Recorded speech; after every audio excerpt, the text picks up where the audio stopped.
Back in 2022, the world was watching Ash Ketchum's battle for the World Championship and wondering what exactly the hero we've been following for 25 years could possibly do next.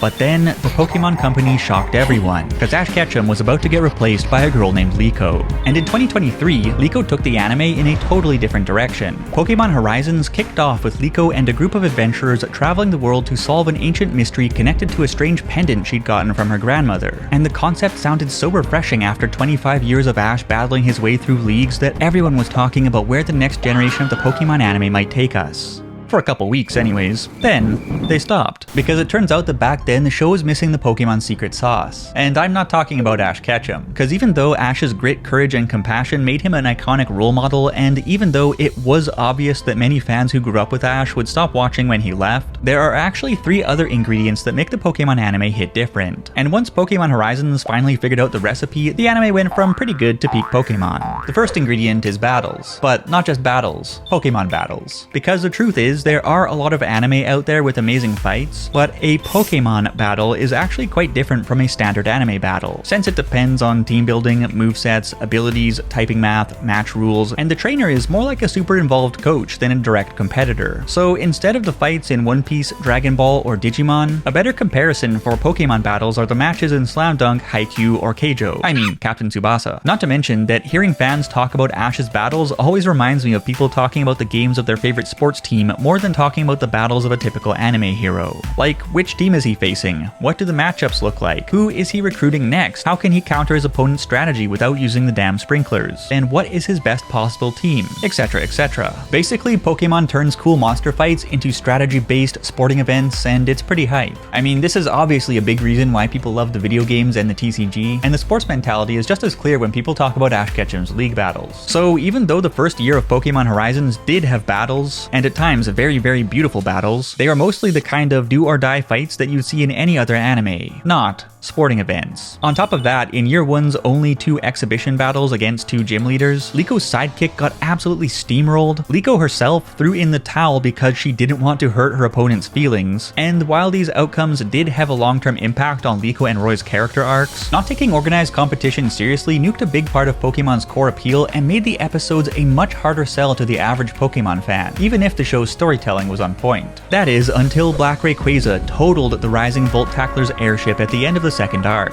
Because now that the ship is under repair, the 3 kids on the crew are taking a terrestrial training course at Naranja Academy to get strong enough to face Rayquaza and the other trials ahead as the story approaches its climax. To complete the course, Liko, Roy, and Dot need to pass 2 rounds of battles against Paldea's gym leaders, which means battles, and more battles. Sure enough, from the start of the 3rd arc, we've had 9 battles in just 11 episodes, with 3 more coming right up. And the battles haven't just brought back the wacky strategies and the spirit of competition that defines the Ash Ketchum-era of the anime, because they've also made a very noticeable impact on the show's characters. For example, Dot is an introverted and socially anxious girl who hides behind an online persona, but the battle against Iono forces her to choose between continuing to live in the shadows or competing as herself in a match broadcast to thousands of viewers. So Dot struggles and she breaks down as she tries to muster her courage, but she eventually does battle as Dot instead of Nidothing, and even though she loses, she walks away from the battle a stronger person. However, in her next battle, Dot teams up with Iono against Poppy of the Elite Four, and even though they win, Iono practically carries the match. This leaves Dot feeling hopeless about her own abilities, which sets up the next chapter in her arc where she'll have to prove herself against everyone's favorite gym leader / Elite Four member / depressed salaryman, Larry. Liko and Roy's battles have been just as impactful, resulting in one of the most peak Pokemon arcs in years. Even better, the battles are connected to a second secret sauce ingredient that's made year 2 of Pokemon Horizons so much easier to get into: a qualification structure. See, one aspect of the Ash Ketchum-era anime that made it simple, sticky, and highly watchable for the average Pokemon fan was the structure of the Pokemon League. Because even if Ash did go on all these crazy detours, it was all in the context of traveling town to town to earn gym badges, just like in the games, in order to qualify for the Pokemon Leagues in Kanto, Johto, Hoenn, Sinnoh, Unova, and Kalos. Not to mention that a lot of the key story beats were modeled quite closely after the the video games, so it was really easy to pick up mid-series if you were a player. And even though Pokémon Sun and Moon and Pokémon Journeys shook up the formula quite a bit on a superficial level, the underlying qualifier for the championship structure was essentially the same. So just like how the Pokémon battles feel more like sporting events than traditional fantasy battles, the Pokémon League structure made the Ash era of the show feel more like a sports anime than a traditional fantasy adventure. And the result was a catchy league qualification structure that was as easy to follow as your home team's baseball season. And as for any more traditional fantasy adventures, they were usually saved for the Pokémon movies, which took a break from the qualification structure and its organized competitions to focus on big mysteries, high-stakes situations, legendary Pokémon, and guess what? Year 1 of Pokémon Horizons felt just like a Pokémon movie, but extended over 45 episodes. On one hand, this was amazing since the grand adventures of the Pokémon movies are a lot of fun, but on the other hand, in addition to making the show feel more like a vanilla fantasy adventure series than a Pokémon series, ditching the qualification structure made it so much harder for the millions of Pokémon players out there to instantly connect with Pokémon Horizons' story, since it was such a huge departure from the league-based format of the video games. A familiar structure that made the show very accessible to anyone who is into the games. But this time, viewers need to be up to date on a lot more anime-specific lore and backstory if they want to fully enjoy Pokémon Horizons. The good news is that while it doesn't look like the full league qualification structure will return anytime soon, Pokémon Horizons Terrestrial Training Arc is basically a miniature version of the qualification structure, except that the goal is to pass a course instead of win a championship. And although the ancient mystery plotline that makes Pokémon Horizons so unique is still thread through all the episodes, the terrestrial training structure just makes the show so much easier to follow by giving viewers clear milestones to measure the trio's progress against. Combined with the new focus on Pokémon battles, the anime now feels a lot more like a Pokémon anime than it did in the first year, which brings us to the biggest move Pokémon Horizons made to upgrade from being just a good anime to being a peak Pokémon anime, something I call the gensaku effect. In Japanese, gensaku means original work, aka the original story that an adaptation is based on. For example, Pokémon Red and Blue are the gensaku for the first season of the Pokémon anime, and Japanese fans often compare gensaku characters to original anime-exclusive characters when they're talking about the show, especially since while most anime adaptations follow their gensaku quite closely, the Pokémon anime massively expands on the original universe with new events, new characters, and much deeper insights into gensaku characters and locations, to the point where the anime totally eclipses the video games when it comes to story, lore, and character development, which is exactly what you'd expect when you stack 53 hours of dedicated storytelling against 33 hours of gameplay with about 6 hours of story scenes sprinkled in. But what is truly invaluable about the anime's 50 to 70 hours of runtime per Pokémon generation is how it turns just a few lines of text from the video games into living, breathing characters with big personalities and stories to tell. I mean, the anime versions of characters like Brock, Misty, and Iris speak for themselves. And I've gotta mention how the anime's conclusion to Lily's story arc took what was introduced in the video games to an entirely different level. So even though the anime has always had its own original characters, one of its greatest strengths is how it brings the characters from the video games to life. Because fans simply love seeing their favorite game characters talking, battling, and playing much bigger roles in the anime. And the appearances of these characters are highly marketable, which is why the anime has always made them a priority. At least until the first 45 episodes of Pokémon Horizons, which almost completely focused on the all-original cast with only 4 notable game characters showing up throughout the year.